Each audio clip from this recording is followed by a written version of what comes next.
Listo, a caballo Profe, perfecto. ¿está listo para que Termina se de le tiren reaccionar. encima? Chiquillos, a este momento estamos oficialmente iniciando la grabación. Ya son las Pablo. 9:56, esperamos unos momentos mientras conectaba más compañeros, ahora ya se conectaron 30, ya subió un número más decente. Pero como les decía al iniciar, vamos a hablar justamente de ese tema que estábamos palabreando antes de iniciar la clase, que es el tema del feminismo, que está harto en boca. Y en este caso vamos a hablar del feminismo, pero como desarrollo a comienzos del siglo XX en Chile. Para entrar como un poquito más en detalle respecto a ese tema, ustedes deben entender de que el feminismo en forma holística o general se ha clasificado a través de oleadas. ¿Ya? La primera oleada, Oleadas. segunda oleada, actualmente no sé en cuántas oleadas estarán Creo que aquí era la tercera oleada en la actual, creo. en la actual ya. Y mal no recuerdo. Y Tercera. vamos a ir ¿Cómo es eso de explicando. la oleada, profe? Oleada se refiere a momentos en la historia en donde surgió este movimiento y que después vuelve a surgir bajo diferentes directrices o consignas, ¿ya? Pero para que podamos entender el feminismo de la primera oleada es aquel que surgió durante el siglo XIX y parte del siglo XX, que es este movimiento en el cual se estipula que la mujer pueda tener derechos fundamentales. ¿Ya? De hecho, para muchas personas, y sin menoscabar la opinión de los demás, consideran que el feminismo de la primera oleada es el feminismo real, porque Sí. en ese feminismo es donde se adquirieron realmente los derechos básicos que por lo general buscamos la equidad. En este caso, los derechos que se exigían en esa oleada principalmente tenían que ver con el derecho de la participación política de las mujeres. Bueno, eso ya fue en la oleada que abarcó el siglo XX, pero la oleada del siglo XIX principalmente fue en el hecho de que a las mujeres se les pudiera establecer dignidad, ¿cierto? Y igualdad en el aspecto educacional, que se les permitiese a las mujeres poder estudiar lo mismo que pudiese haber estudiado un hombre y evitar esta, eh, ¿cómo decir? Esta clasificación que quizás hasta el día de hoy se da de que existen oficios o trabajos que son solamente para mujeres y oficios y trabajos que solamente son para hombres. Por ejemplo, si ustedes me preguntan en el siglo XIX cuántos médicos o doctoras mujeres existían en Chile, yo les puedo decir que se pueden contar con los dedos de mi mano derecha. El caso más evidente, ¿cierto? E icónico de nuestro país es el caso de Eloísa Díaz, si mal no recuerdo, quien fue la primera mujer en poder estudiar medicina y el poder ejercer como doctora, ¿ya? Que después tuvo en un ámbito más pedagógico, ya que obviamente por temas de todavía el evidente machismo en nuestro país, pero a eso apunta el feminismo principalmente, el de la primera oleada, como les comentaba. Después ya el feminismo de la segunda oleada, que comienza a mediados del siglo XX, un poquito más, que tiene que ver con la mujer y la decisión respecto a su cuerpo, en temas tan polémicos como lo que es la crianza, el aborto, el tema de los estándares de belleza, etcétera, ya que tiene que ver con la construcción propia de la mujer en sí, más que el poder reclamar derechos fundamentales o universales, se enfoca más en derechos individuales del hecho de la mujer, ¿ya? En este caso no es que la mujer quiere tener lo mismo que el hombre, sino que la mujer se le dé autonomía y libertad para hacer tomar ciertas decisiones respecto a su cuerpo que la sociedad no la juzgue. ¿Ya? No sé, pues muchos años atrás era mal visto ver a mujeres tatuadas, era algo horrible, pero, No. o mujeres que son madres solteras, que era bastante horrible y que la sociedad la apuntaba con un dedo. ¿Ya? O que muchas veces las madres, cuando eran madres jóvenes, finalmente hacían pasar al hijo como hermano para que la sociedad no hablara mal. Qué sé yo, ejemplo así. Ya, pero vamos a hablar de eso quizá un poquito más adelante, vamos a enfocarnos primero a las transformaciones sociales dentro de nuestro país, como aparece acá en la proyección. Ya espero que podamos prestar atención a lo que vamos a estar compartiendo. En la parte superior de su derecha, si es que su derecha coincide con la mía, Es que tienen está derecho. sí, coincide entonces, en la derecha. Dice que nuestro objetivo para nuestra clase en este día va a ser, como está establecido, conocer cambios sociales y culturales que se han presentado en nuestro país, específicamente en la primera mitad del siglo XX, ya que ha sido como el marco espacial que hemos estado tomando, ¿cierto? El siglo XX y el marco temporal ha sido nuestro país. ¿Fue una pregunta? Dígame, ¿Cuál fue el punto de auge acá en Chile? Ahora que lo pienso. ¿punto de auge en qué aspecto? O sea, en aspecto como país en general. Pero punto de auge como surgimiento, crecimiento, ¿en qué aspecto? Económico, social, O sea, cuál cultural, fue nuestro mejor momento como país? Creo que ahí está mejor formulado, ¿no? ¿ya? Desde la perspectiva de la economía, ¿usted me dice? Es que si me dice de todo, es que, a ver, ¿cómo explicarlo? Pucha, Es como eh, cuando alguien me pregunta cuál es el mejor deporte, y dependiendo ah, de mi gusto y puedo decir que el fútbol, otros pueden chu- decir que el tenis, otros me pueden decir que el Free Fire, el Fortnite. ¿Qué el Free dijo? Fire considerado deporte. Mejor Por eso le juego. digo, entonces, dependiendo del lente, del paradigma o de la perspectiva No, que Overwatch. tú te adhieras, tú vas a Exacto. poder tener una respuesta diferente o va a diferir en cada uno de nosotros. Ahora, si tú me dices, nuestro país, ¿cuál es el mejor momento? Yo pienso que ahora. Se supone que nuestro país a través de la historia ha ido avanzando. La historia siempre es en base a el progreso, el avance, El progreso. ¿cierto? Establecer lineamientos en base a nuestro pasado para poder afrontar el presente y tener ya una idea de futuro. Entonces, si ustedes me preguntan cuál es el mejor momento del país, bueno, en este momento Chile debiese ser este momento, el contemporáneo. No digo ahora, el ahora, con la Mm, pandemia, con la crisis, con el estallido social y todo lo que ocurrió previo, ¿cierto? A pesar de mm. que existían falencias y todo, pero como país, respecto a un funcionamiento completo, de hecho, sí, en su momento nos llamaron los jaguares de América, aunque yo nunca me sentí un jaguar, Los pero, jaguares de América. pero a ver, quizás en otras palabras, éramos el menos malo. Ya, ahí Éramos y quizá, seguimos siendo quizá ahí estoy como dando una perspectiva de que no es que seamos los mejores, sino los menos malos. ¿Ya? En los que mejor estaban a comparación de los demás. Claro, claro, dentro de Latinoamérica, que es una esfera que se consideran países en vías de desarrollo, incluso algunos tercermundistas, nosotros somos el menos malo. Ya, quizá para no decir que somos los mejores, porque también eso implica de que hemos ganado algo. No sé qué hemos ganado, entonces para eso cambiamos a la perspectiva y decir que somos los menos malos.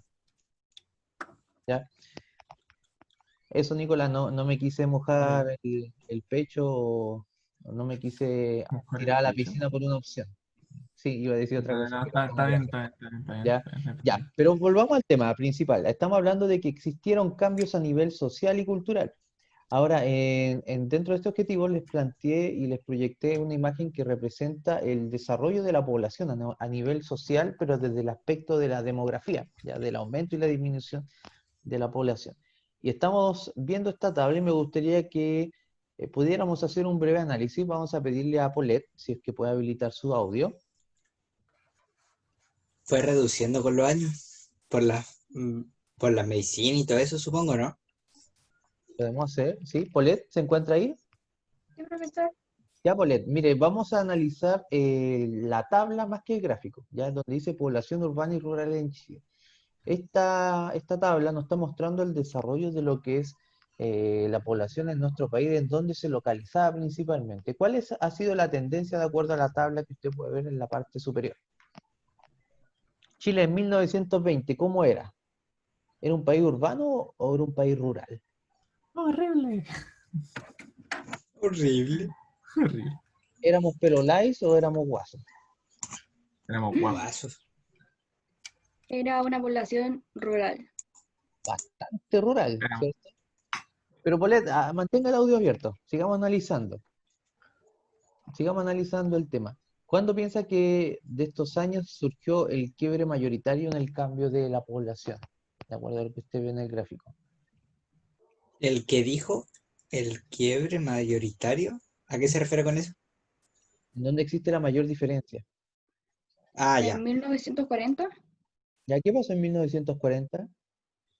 la población aumentó el porcentaje urbano. Ah, ya, muy bien, gracias Polet. Entonces, de acuerdo a lo que pudo leer e interpretar Polet, Chile siempre en su historia fue un país rural, hasta el año 1940. Fue ese siglo, o perdón, fue esa década, en la década de los 40, en donde Chile hizo un cambio bastante importante a nivel demográfico. Dejamos de ser un país rural dejamos de utilizar y construir carreteras para que pasaran encima los bueyes y los caballos, empezamos a construir carreteras para que pasaran vehículos y movilización. A eso se refiere. Muchas gracias, Polet. Ahora vamos a pedir a otra persona para poder ir analizando lo que es el gráfico. Vamos a pedirle a ver al Felipe. Felipe, si puede habilitar su micrófono. Felipe Vega. Ahora estoy, profe. Ahí está. Todo por la Genki Dama de la educación. Ya, Felipe. El mismísimo. Ni más ni menos. Acá aparece un gráfico de la tasa de mortalidad infantil. ¿Puede interpretar un poco qué es lo que nos está mostrando esta imagen graficada? Nacidos vivos. 1000 nacidos vivos. Nos están contando los abortos espontáneos o aquellos que quedaron en crecimiento o gestantes. Aquellos que nacieron Creo que no. Hola. ¿Profe? Estoy acá. ¿Qué interpretación nos puede dar de usted del gráfico? Profesor. Vea los números. Y cada año nacieron... ¿Cuántos nacieron vivos? ¿Ya? Pero ¿qué es lo que le dice esta proyección? Porque son números, pero los números nos dicen una realidad.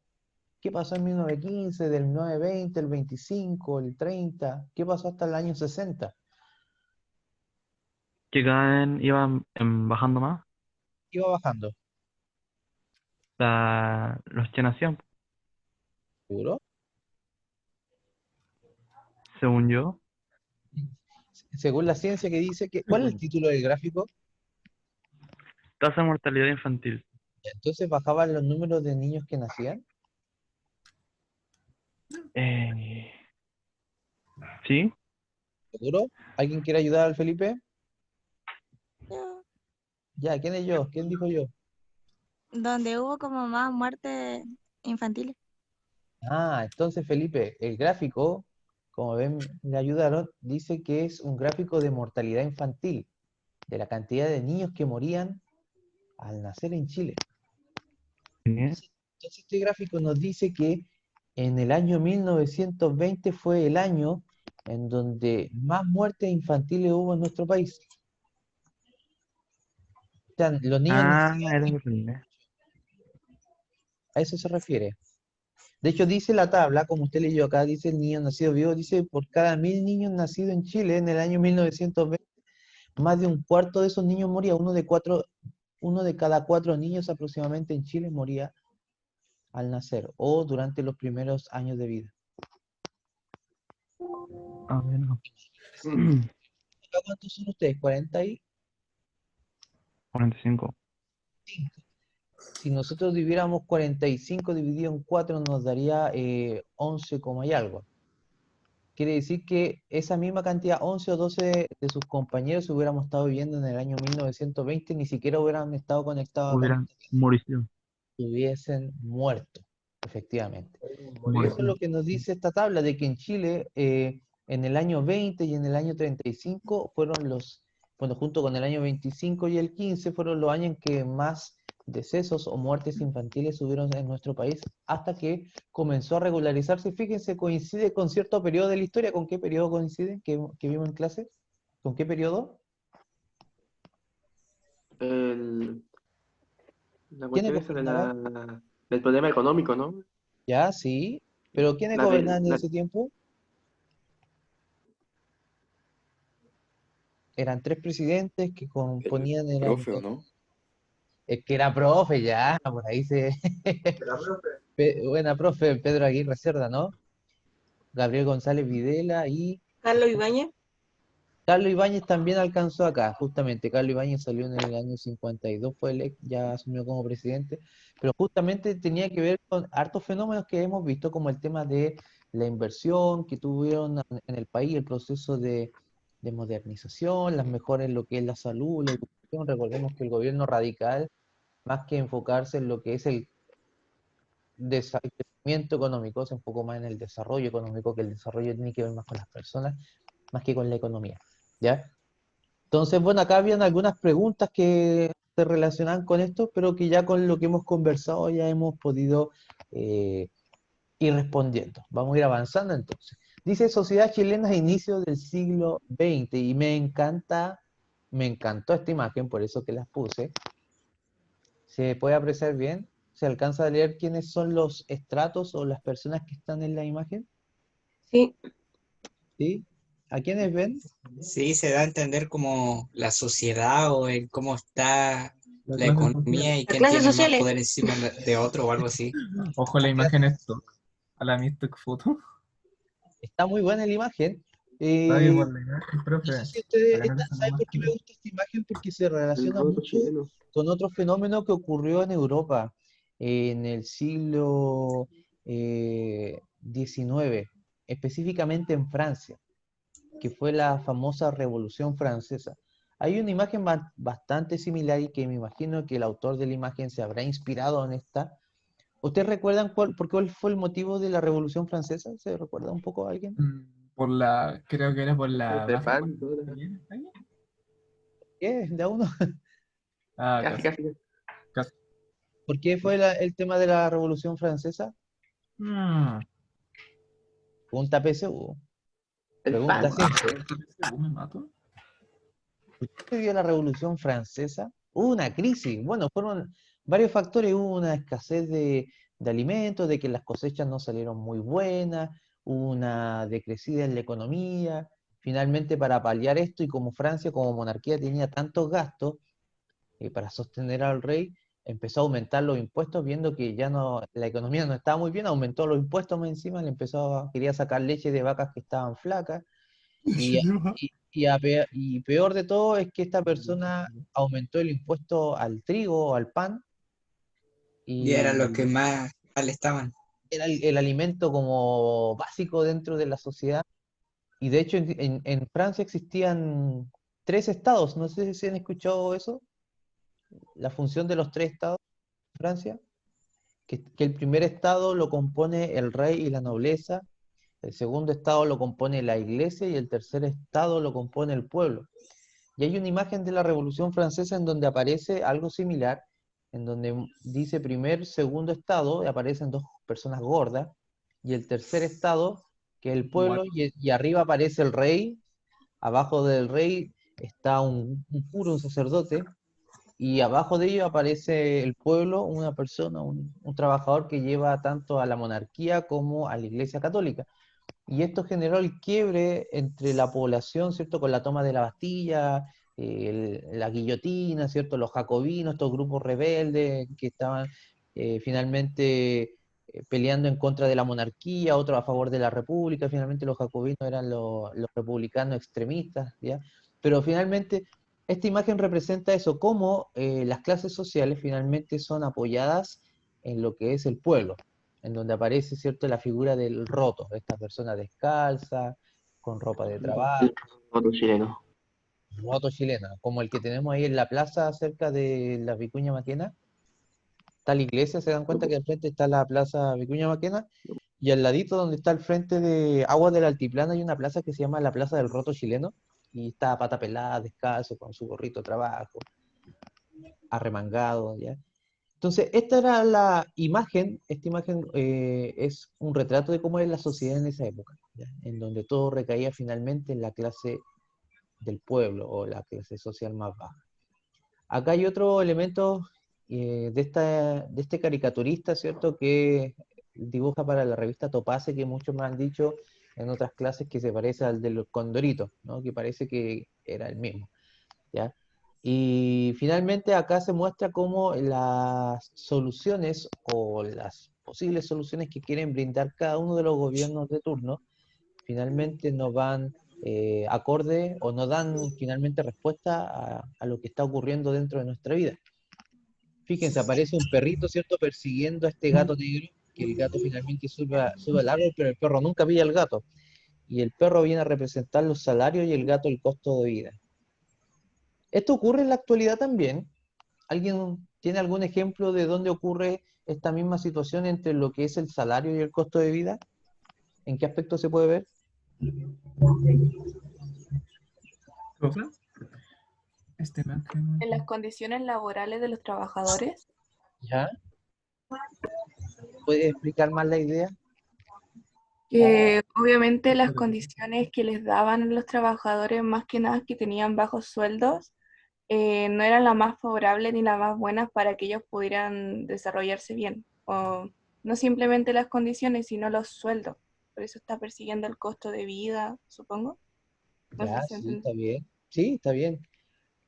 Justamente yo igual me gustaría complementar, hay otro ejemplo que también tiene que ver con lo que está ocurriendo ahora, la famosa devolución del 10% de la AFP. Una de las promesas cuando la AFP salió en el año 80 y algo, creo que fue el 88, 89, de que las personas iban a jubilar en el 2020 con su sueldo intacto. No sé si escucharon o han leído esa noticia, esa propaganda, de que si la persona ganaba, por decir, 500.000 pesos, cuando jubilar el año 2020 iba a jubilar con la misma cantidad. Pero sin embargo, esto fue una falacia y nunca se va a Pero cumplir está porque bueno, pues, profe. Ojalá. esto va a ser una falacia, Imagínese. va a ser una falacia porque, como dice acá la imagen, el coste de vida siempre va a aumentar. Yo les decía, no sé, yo les puedo decir, ¿saben qué, niño? Yo puedo jubilar ahora, si jubilara, mi AFP me va a ofrecer, por decir, o estoy exagerando, voy a jubilar con 800.000 pesos. ¿Qué me dirían ustedes? Honestamente, si No le yo jubilara el alcanza, día, pues, profe. me va a ¿Qué dijo? ¿no? ¿Profe, puede repetirlo? Que se le escuchó cortado. Ya, si O yo sea, el día, depende. Si tiene una casa, tal ya, vez, y no tiene sí, que pagar un gasto extra o algo así, pero ya, pero deja terminar la idea, Francisco. Mira, ya bueno. lo que yo les planteaba es que si el día de mañana yo jubilo y jubilara con 800.000 pesos, ¿es una buena cantidad pensando que es mi jubilación? No sé, pero sí, es menos que es más que el mínimo, es Más o digno, menos.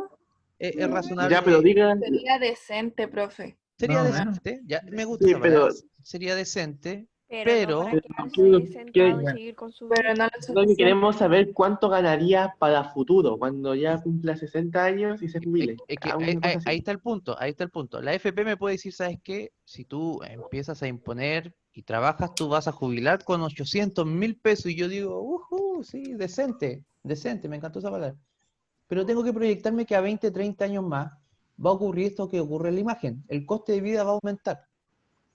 Y quizás 800.000 Su pesos acá jubilación va a ser sería digno, escasa. va a ser razonable, ¿cierto? Pero en 20, 30 años más, 800.000 pesos me va a alcanzar. Quizás pensando que el sueldo mínimo a esa altura va a estar más o menos a esa misma proporción. O si va a La- disminuir. Me explico con otro ejemplo quizás más real. Las personas que comenzaron a cotizar en el año 80, le dijeron que iban a jubilar con su mismo sueldo y en ese tiempo ganaban 150.000 pesos. Y la 150. economía y la inflación y todo el coste de vida aumentó. Entonces, claro, efectivamente algunos sacaron 150.000 pesos. Pero ahora, en la actualidad, 150.000 pesos no es nada porque el costo de vida, el precio de los productos, todo aumentó. Con decirte que en mi tiempo para comprar un Nintendo salía 20.000 pesos. ¿Qué dice? 20.000 el Nintendo, Hay que ver. el videojuego. Y ahora para comprarse un Ah, Play 5 pero está poco menos que en más de medio millón. Entonces, a eso te digo que todo aumenta, el coste de vida. Y eso es lo que estaba pasando también. Imagínense, si eso pasó ahora, eso también pasó a mediados del siglo XX. Por eso que es importante entender esta materia y tratar de tenerle sentido de, ¿y por qué hablamos del coste de vida, de los salarios? Porque esto es cíclico, siempre va a pasar. Y cuando las personas quieran venderte alguna idea o quieren darte a conocer algo, tú vas a entender y vas a tener la opinión, sí, pero mira, si vemos la historia, esto también ocurrió y va a ocurrir esto. ¿Ya? Y finalmente eso es lo que va ocurriendo en todas las épocas, en todas las sociedades, en donde son las mismas demandas sociales, son las mismas problemáticas, y ocurren los mismos problemas como el de acá, que los salarios, imagínense, estamos desde el siglo XX diciéndonos de que los salarios no están alcanzando el costo de vida. Y eso, gracias, esa fue mi reflexión. Bueno, acá hay una frase que menciona cómo fue el desarrollo de la época del siglo XX. Para ello vamos a solicitar a una dama. Me encanta cuando leen las mujeres porque tienen un tinte distinto a la hora de leer. Le vamos a pedir a ver, ¿a quién vamos a pedirle? Estoy buscando. A Samuel ver se quién me quiere. dice. Ya, Panchito. Cayó la gran por bot. Callado Black. Ya, alguien que tenga voz de A persona, la no de segunda. bot. Ni voz No, de, no de voz. Arriba la sangüesa. ni voz de, La sangüesa quiere. No, de la del Google Maps, Valentina ¿cómo se Sangüesa. llama? Ya, no, la Valentina Mucho va texto. esa, la va a pedir, la Valentina va a pedir. Casi. y mucho texto. Hay mucho texto. Donde dice la década del centenario, por favor. Ya. La década del centenario, 1910-1920, constituye el momento final de la modernización oligárquica y liberal de Chile, del ciclo sanitario y del enorme cambio educacional que genera una movilidad social sin precedentes en el país. Son factores que inciden en un país y sobre todo en una capital, en que ya hay autos, teléfonos, cinematógrafos, intentos de vuelo aéreo, alcantarillado, una multitienda, pero también caminos de tierra, CITES, conventillos, promontorios de escombros y basura. Una ciudad en que se advierte la presencia de nuevos actores sociales, sobre todo de un movimiento estudiantil que participó en movilizaciones de la sociedad civil y estableció lazos de colaboración con los trabajadores. Un movimiento que, aunque creado en el seno del Chile y estamento y tradicional, va a convertirse en un sujeto social variopinto que estimula el clima de cambio y que moviliza en todos los planos el interés y la ideología por lo nuevo. Muchas gracias, Valentina. Valentina, consulta. Si emitimos esta parte en donde se mencionan los avances tecnológicos, ya que habla del teléfono, del cinematógrafo, ¿el resto del texto te parece algo nuevo o algo ya repetido? Algo ya repetido ya. Como que no ha cambiado, ¿cierto? El No, discurso. siempre se mantiene en lo mismo en sí. Y esto dando la vuelta y la vuelta y la vuelta. Es como un mal chiste que lo cuentan una, otra Sí. vez, otra vez. Un mal Es chiste. como para poder tranquilizar al país y así seguir con las cosas, pero al final siguen volviendo a lo mismo. Exactamente, exactamente. Justamente me recuerdo que cuando hacía el electivo de Realidad Nacional, bueno, que ya no es, a los chicos les mostraba un video donde aparecían los discursos presidenciales, de estos que dan en el 21 de mayo, y justamente había uno del Sebastián Piñera. No es que quiera marcar mi tendencia política en ustedes, pero tomando en ejemplo a él, mostraron el discurso que dio en el año 2010, creo, 2009, 2010, 2011 y 2012. ¿Con lo del maremoto o no? No, el discurso este que dan en 21 de mayo cuando hacen la cuenta pública, la famosa cuenta pública. Y Casi. sin mentirles, Vale, puro. en esos 3 años repitió las mismas palabras en muchos de los aspectos de su discurso. Hasta las mismas frases, cuando hablaba de delincuencia, vamos a acabar con la delincuencia en este país, se acabó la puerta giratoria, y existían muchas frases que eran repetitivas y que poco menos que era un discurso, como decimos, copy-paste. Como vacío. O sea, ¿por qué les digo esto? Porque así como se repite eso, acá estamos viendo, y como leyó Valentina, las cosas se repiten o no avanzan. Entonces, por eso es importante poder entender que estamos haciendo este ramo de historia para poder entender de que hay cosas que sí, efectivamente avanzan, progresan, pero hay cosas de esencia o que son básicas que parece que no quedaron congeladas en el tiempo. ¿Ya? Vamos a ver entonces este recurso que nos va a mostrar cómo ha sido el desarrollo en este caso y de, como les mencionaba, del el voto femenino en nuestro país. Tenemos que entender que en Chile hubo un proceso bastante secuencial, fue casi una década en que este proceso finalmente se llevara a cabo en forma completa, porque primeramente se le dio el voto a la mujer para poder participar en elecciones municipales, después en el año 36 o 38, no recuerdo, se le dio el voto para poder elegir ya en forma completa senadores, diputados, presidentes, y recién en las elecciones de Carlos Ibáñez del Campo, las mujeres en Chile pudieron participar en la elección de presidente. Ya, pero antes de poder ver el video voy a desconectar esto y vamos a poner la opción de compartir pantalla para ver el video. Ahí sí. Ya. Les pido por favor de que puedan silenciar las cámaras para que no se pueda escuchar ruido ambiental. Silenciar las cámaras. Ya, profe. Perdón, silenciar su micrófono y apagar las cámaras si es que tienen problemas con el internet. Vamos a la cámara nomás. para ver el Bueno, video. bueno, Hagamos historia. El 8 de enero de 1949 se promulgó la ley que permitió a la mujer votar en elecciones presidenciales por primera vez en Chile. A 70 años de ese día clave, reconstruimos esa lucha con una de esas votantes, una de las 60.000 chilenas que por primera vez ingresaron su voto en una urna. La imagen en blanco y negro es un fiel reflejo de un país que también funcionaba bajo esa paleta de colores. Los hombres decidiendo, las mujeres en la casa. Tan blanco y negro que por 49 años la Constitución prohibió el voto femenino. Imagina entonces cuánto se les criticó a las chilenas que se atrevieron a ir por primera vez a las municipales. Fue en 1934 y Marta Cruz Coque ese día votó. Éramos un grupo de amigas que estábamos entusiasmadas con esta idea, nos pusimos de acuerdo, salimos al alba y quedamos, como quien dice, de las primeras. Estábamos entrando en la vida pública. 60.000 mujeres más votaron, pese a las miradas, pese a la incredulidad de cientos de hombres. Era el primer paso para tener derechos civiles y así se habían convencido.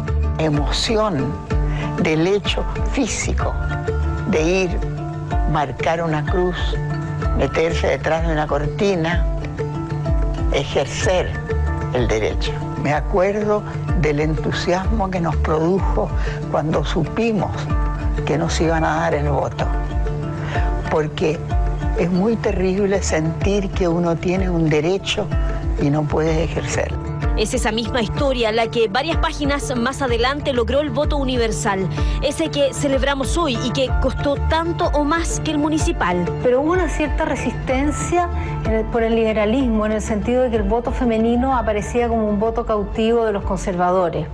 Entonces eso retrasó, digamos, un proceso en que yo diría que la cultura estaba consciente de la necesidad de otorgar igualdad, al menos en este aspecto, a la mujer respecto al mundo masculino. Fue recién en 1949 que se aprobó que las mujeres votaran. Recién hace 70 años, las chilenas tuvieron derecho a voto para las elecciones presidenciales y parlamentarias.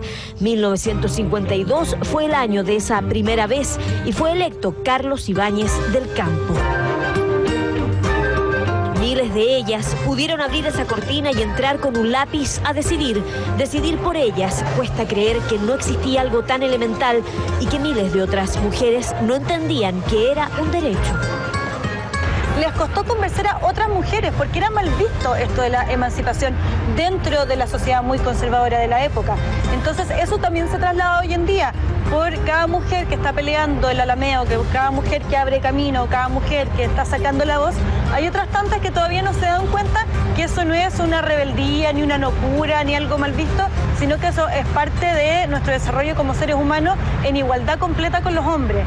Derechos que hoy son parte de nuestro diario vivir, como poder gastar nuestros sueldos, trabajar sin permiso del marido, tener ciudadanía, ir a la universidad. Todo tuvo luchas detrás, mujeres que soñaron no solo con votar, quizá también alguna vez ser presidentas. Se logró hace 70 años atrás, no podemos decir que es suficiente en un contexto actual. Las mismas luchas van cambiando, las mismas demandas van mutando, por lo tanto uno tiene que pensar de que esos logros que en su momento fueron grandes logros son solamente puntos de partida para las luchas actuales y para las demandas actuales. De la demanda por el derecho a voto a la despenalización del aborto, a la defensa conjunta contra el femicidio y a erradicar la educación sexista.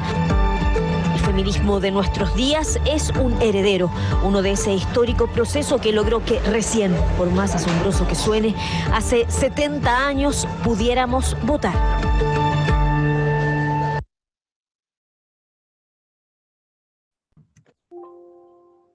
Ya, ahí sí. Es un heredero.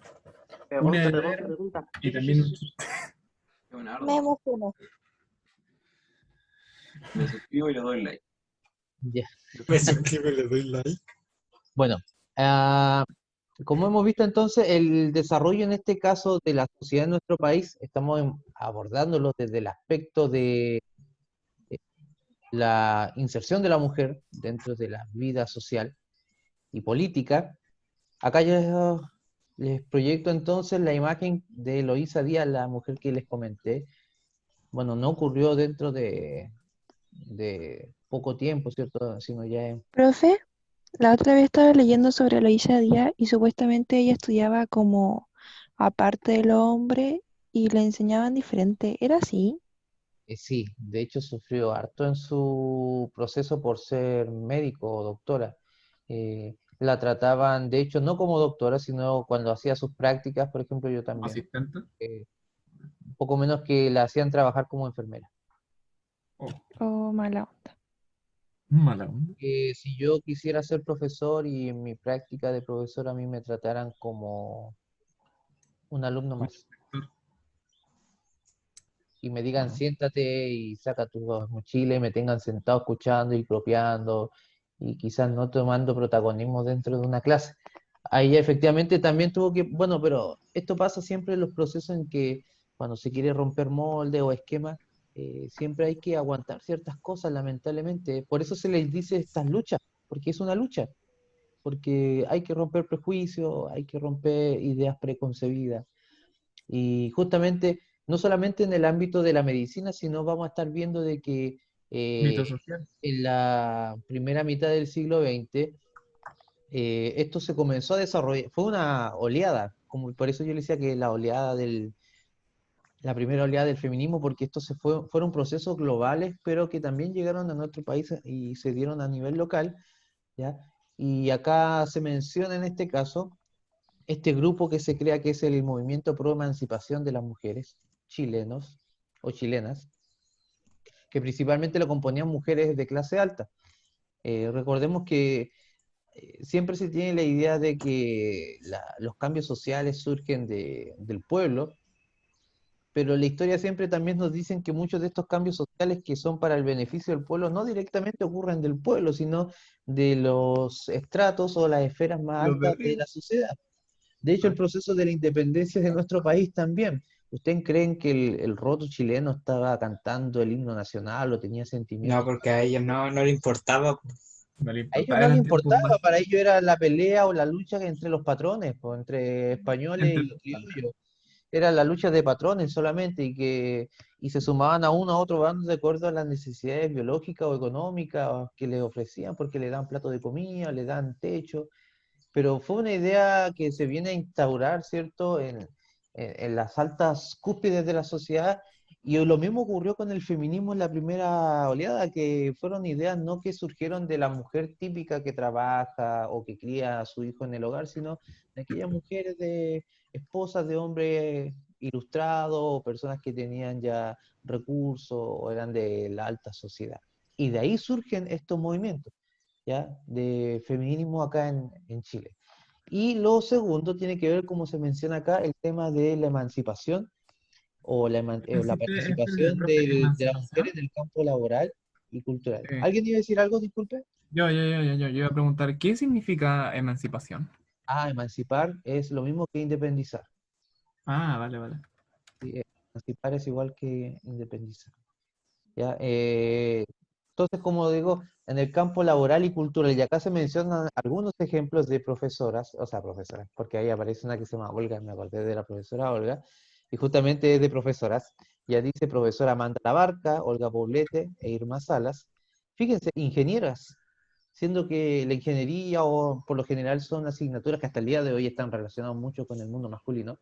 De hecho, ustedes van a la universidad o cuando entren a la universidad alguno y quiera escoger ingeniería se va a dar cuenta de que el 85-90% de los integrantes de la carrera son hombres. De verdad. Mujeres, sí. Oh. Y ocurre lo mismo en forma inversa en la carrera de párvulo, en donde muchas veces casi el 100% son mujeres, a excepción de alguno otro que es algún hombre, que va a la regla en este caso. Pero existen carreras que están muy relacionadas todavía con el género, con el rol de hombre o mujer. La ingeniería es una de ellas.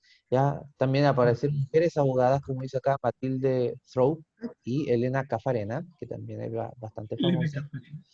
Artistas, ya, y escritoras, como el caso más conmemorativo en nuestro país, que es el caso de Gabriela Mistral, que llegó a ser la Premio Nobel de Literatura en 1945, como aparece. ¿Y ahora quién tenemos como artista y escribiendo libros? La artista planta carnívora, Denis Rosenthal. Ya. Chiquillos, vamos a ir ahora a una actividad bastante breve y así aprovecho de pasar la lista. Dice, de acuerdo a lo conversado en clases, ya ustedes van a hacer una averiguación rápida con los recursos que tengan, ya sea en el libro o por Google. Dice, averigua y menciona al menos 3 características de la primera oleada feminista que se cumplieron en nuestro país a comienzos del siglo XX. ¿Ya? También los comenté en todo caso en las clases respecto a las características de esta oleada, pero si quieren volver a buscarlo, ya lo pueden hacer. ¿Ya? Solamente 3 características a lo menos. Vamos a pausar un momento la clase para poder pasar la asistencia y una vez que termine la asistencia vamos a responder a esta actividad. Ya, entonces vamos a iniciar esta parte de la actividad. Ya pasamos la lista mágicamente y tenemos poco. Uy, nos Magia de de la edición. queda 1 minuto. Sí. Ya, Último con esto vamos a minuto. finalizar. Chiquillos, Pues joya. ¿cuáles son 3 características entonces de esta primera oleada feminista que se pudieron mencionar, que pudieron investigar, que hemos hablado en clases, que se presentó en nuestro país? Que ellas buscaban la igualdad. Lo que hago fuerte. ¿Ah? Buscaban el derecho de voto. Ah, ya, muy bien. Ahí me salió algo, ya. Me saliste vivo, Participación. me saliste vivo. Me saliste vivo. Participación en los En las procesos votaciones. electorales. ¿Qué otra cosa buscaban? La búsqueda Que no, de querían pedir permiso La para misma trabajar. educación también. Búsqueda de igualdad, ¿no? la No, igualdad, no de igualdad, de equidad. la búsqueda de Equidad e igualdad, igualdad, casi equidad, lo lo mismo. No es lo mismo. ¡Sos sinónimo! Ojo que igualdad Es que y la- equidad no es lo mismo. No es lo No es lo mismo, porque mismo. la equidad es como que valora más a ciertas personas, pero perjudican a otra persona. En cambio, la igualdad es todo para igual. Me explico de una mejor forma. Igualdad quiere decir que yo a todos le doy 1000 pesos. Le doy a todos por igual, 1000 pesos. ¿Y qué es Equidad cuando se le quiere da decir que a yo le uno voy a más? dar... Dejan hablar al profe, dejan hablar al profe. Sí, por favor. La equidad quiere decir que yo les voy a dar lo que ustedes necesiten para que lleguen a 1000 pesos. Si alguno de ustedes tiene 1000 pesos, yo le voy a dar 0. Si es que alguno ya tiene 900 pesos, yo le voy a dar 100. Si es que alguien tiene 0 pesos, yo le voy a dar. Eso es equidad. Llegar que todos logren tener lo mismo. La igualdad quiere decir que yo ya. a todos les doy lo mismo por igual. El que tiene más va a Entonces recibir tenemos lo que mismo. ser equitativamente. Es que por eso es, y ahí está la discusión. En algunas cosas, y ahí está el paradigma, en algunas cosas se requiere equidad o igualdad. Ah, vale. En este caso, por ejemplo, en la educación se pide igualdad, que a todos se les dé por igual. Tanto al que tiene como al que no tiene, se le dé la oportunidad. Pero por eso no digo, el concepto de Todo igualdad y suma. equidad, dependiendo del Todo. contexto, va a tener mayor o menor peso. Ya, participación en los procesos Electivos. alguien me dijo de educación.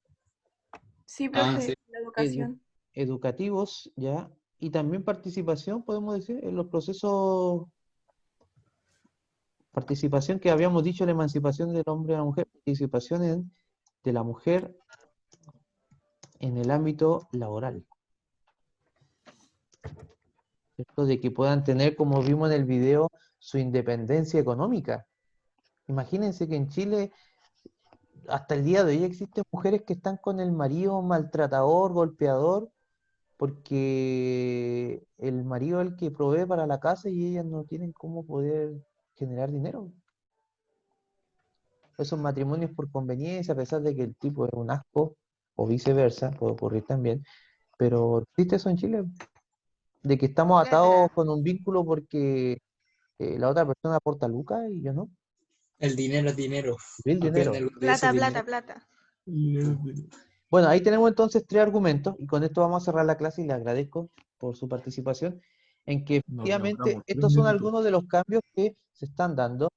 Vimos en el video de que existen otros cambios que tienen que ver con esta nueva oleada de feminismo que existen en la actualidad, pero los que nos interesan en el caso puntual son estos, ya que estaban buscando la igualdad ante derechos básicos, como es el derecho a la participación ciudadana y derecho a poder participar también en el ámbito laboral, que después se sumaron otros del tema de la crianza, de la responsabilidad familiar, etcétera, etcétera. ¿Ya? Chiquillos, con esto ya finalizo, son las 10:48, me pasé 3 minutos, me disculpan. Cuídense, que les vaya bien. Perdónenme. Un abrazo de historia para ustedes, un abrazo histórico. profe. Chao, profe. Un abrazo histórico.